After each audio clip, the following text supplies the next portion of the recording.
and welcome back to the final lesson from the history of the web. I wanted to finish things off with this diagram that we've seen before in previous lessons with a few minor differences. And that is, I wanted to show you how web applications were built in the early 2000s. So they were built with technologies that we've come to familiarize ourselves with. We have HTML, CSS, JavaScript, but we also had jQuery.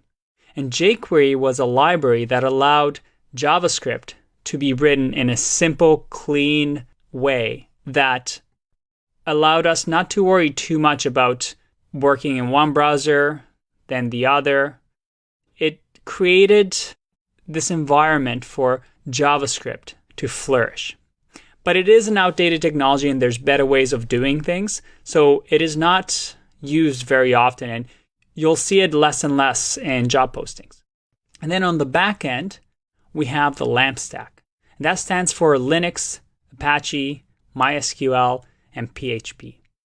And in those days, backend developers used PHP to write files that allowed us to have logic on the servers. And then we had Apache. So if you ever use something like HostGator and you had to log into cPanel or any of those very common hosting platforms, most likely they're running Apache server. And what it is, it's a software that really efficiently serves up files.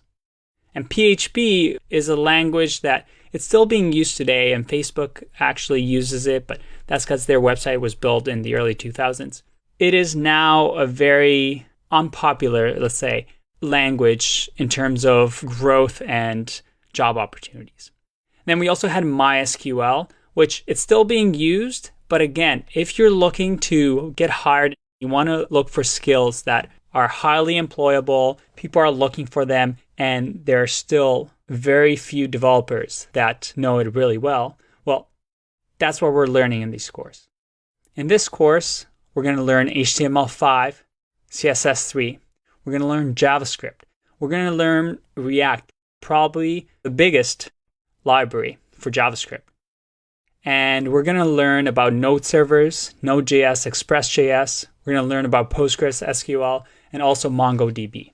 So we're learning all these things in order for us to build clean, fast, and bug-free web applications so that we can stand on shoulders of giants and create wonderful applications that we're proud of. So get excited.